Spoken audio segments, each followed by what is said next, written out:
முதல்ல அடுப்பை மெதுவாக ஏற்றி ஒரு சட்டியை வைத்து காய விடுறேன்.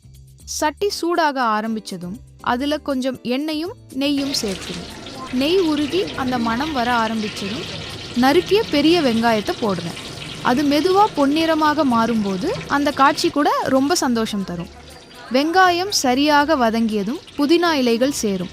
உடனே ஒரு புது வாசனை கிச்சன் முழுக்க பரவுது.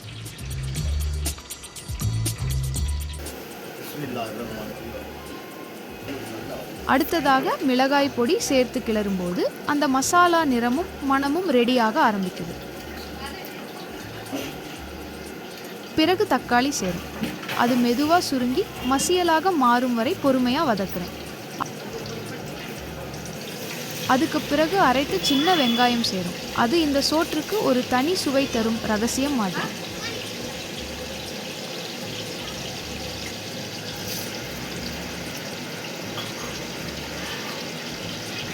அடுத்தது இஞ்சி பூண்டு. அவங்க சேரும்போது மசாலா இன்னும் ஆழமா மாறுது.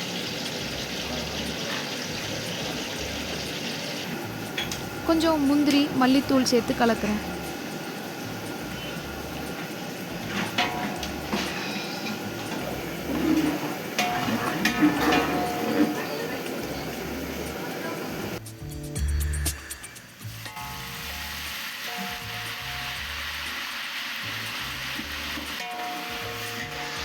பட்டை கிராம்பு ஏலக்காய் பொடி சேர்த்தா அந்த பிரியாணிக்கு ஒரு ஹோட்டல் ஸ்டைல் ஃப்ளேவர் வரும்.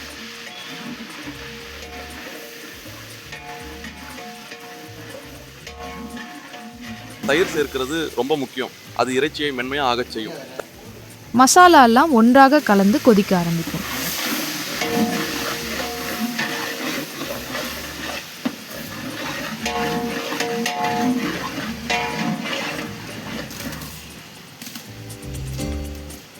மசாலா நன்றாக கலந்து வந்ததும் ஆட்டு இறைச்சி போடணும். அதுல உப்பு மறக்காம போடணும்.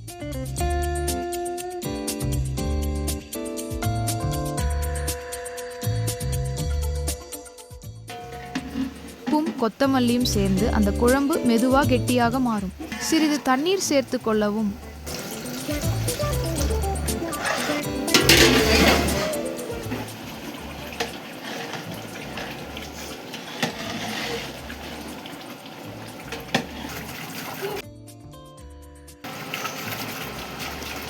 இறைச்சி பாதி வெந்தவுடன் ஒலை தண்ணீர் ஊற்றிக் கொள்ளவும்.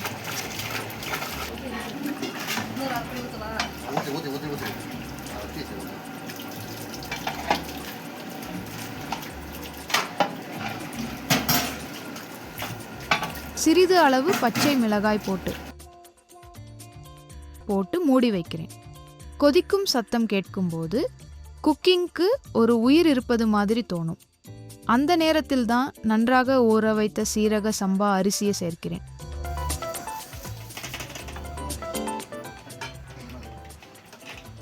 அரிசி உடையக்கூடாது, அதான் கவனமா இருக்கணும்.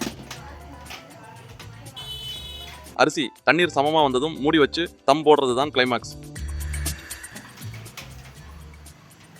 மேலே ஒரு சூடான பாத்திரம் வச்சா உள்ளே ஸ்டீம் அடைஞ்சு நல்லா வேகும். சிறிது நேரம் மிதமான தீயில் வச்சு பிறகு அடுப்பு ஆஃப் பண்ணி அமைதியாக விடணும். உடனே திறக்கக்கூடாது. அந்த 30 நிமிஷம் தான் ருசி செட் ஆகும் நேரம். அதுக்கப்புறம் மூடியை திறந்து கொஞ்சம் நெய் ஊற்றி மெதுவாக கிளறி தம் உடைச்சா அந்த வாசனை வந்தா வீட்டில் இருந்தவங்க எல்லாரும் சாப்பாடு ரெடியாக பண்ணி கேட்பாங்க. இது சாதாரண பிரியாணி இல்லை, மனசு வைத்து செய்த பிரியாணி.